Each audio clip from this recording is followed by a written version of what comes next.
होली को रंगों का त्योहार कहा जाता है। यह भारत के सबसे महत्वपूर्ण त्योहारों में से एक है। होली हर साल मार्च के महीने में हिंदू धर्म के अनुयायियों द्वारा उत्साह और उमंग के साथ मनाई जाती है। जो लोग इस त्योहार को मनाते हैं वे हर साल रंगों के खेलने और स्वादिष्ट व्यंजनों का बेसब्री से इंतजार करते हैं। होली दोस्तों और परिवार के साथ खुशियां मनाने का दिन है। लोग अपनी परेशानियों को भूलकर भाईचारे का जश्न मनाने के लिए इस त्योहार में शामिल होते हैं। दूसरे शब्दों में हम अपनी शत्रुता भूल जाते हैं और उत्सव की भावना में डूब जाते हैं।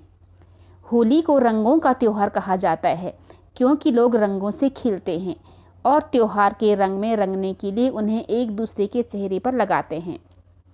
हिंदू धर्म में मान्यता है कि बहुत समय पहले हिरण्यकश्यप नाम का एक शैतान राजा था।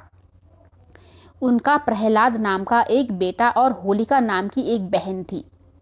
ऐसा माना जाता है कि शैतान राजा को भगवान ब्रह्मा का आशीर्वाद प्राप्त था। इस आशीर्वाद का मतलब था कि उसे कोई भी आदमी, जानवर या हथियार उसे नहीं मार सकता था। यह आशीर्वाद उसके लिए अभिशाप में बदल गया क्योंकि वह बहुत अहंकारी हो गया था। उसने अपने राज्य को आदेश दिया कि वह अपने भगवान के बजाय उसकी पूजा करें और अपने बेटे को भी न बख्शें। इसके बाद उनके पुत्र प्रहलाद को छोड़कर सभी लोग उनकी पूजा करने लगे। प्रहलाद ने भगवान के बजाय अपने पिता की पूजा करने से इनकार कर दिया क्योंकि वह भगवान विष्णु का सच्चा भक्त था। उसकी अवज्ञा को देखकर शैतान राजा ने अपनी बहन के साथ प्रहलाद को मारने की योजना बनाई। उसने उसे अपने पुत्र को गोद में लेकर आग में बैठाया, जहां होलिका जल गई और प्रहलाद सुरक्षित बाहर आ गया। इससे संकेत मिलता है कि प्रहलाद की भक्ति के कारण भगवान ने उसकी रक्षा की थी। इस प्रकार लोग होली को बुराई पर अच्छाई की जीत के रूप में मनाने लगे। विशेषकर उत्तर भारत में लोग अत्यंत उत्साह और उमंग के साथ होली मनाते हैं। होली से एक दिन पहले लोग होलिका दहन नामक एक अनुष्ठान करते हैं। इस अनुष्ठान में लोग सार्वजनिक क्षेत्रों में जलाने के लिए लकड़ियों का ढेर लगाते हैं। यह होलिका और राजा हिरण्यकश्यप की कहानी को संशोधित करते हुए बुरी शक्तियों की जलने का प्रतीक है। इसके अलावा वे आशीर्वाद लेने और भगवान के प्रति अपनी भक्ति अर्पित करने के लिए होलिका के चारों ओर इकट्ठा होते हैं। अगला दिन भारत का सबसे रंगीन दिन है। लोग सुबह उठकर भगवान की पूजा करते हैं। फिर वे सफ़ेद कपड़े पहनते हैं और रंगों से खेलते हैं। वे एक दूसरे पर पानी छिड़कते हैं। बच्चे पानी की बंदूकों से पानी से रंग उड़ाते हुए इधर उधर दौड़ते हैं। इसी तरह इस दिन बड़े भी बच्चे बन जाते हैं। वे एक दूसरे के चेहरे पर रंग लगाते हैं और खुद को पानी में डुबो देते हैं। शाम को वे नहाते हैं और अच्छे कपड़े पहनकर अपने दोस्तों और परिवार से मिलने जाते हैं। वे पूरे दिन नृत्य करते हैं और एक विशेष पेय पीते हैं जिसे भांग कहा जाता है। होली के खास व्यंजन गुजिया का स्वाद हर उम्र के लोग जमकर खाते हैं। संक्षेप में कहें तो होली प्रेम और भाईचारा फैलाती है।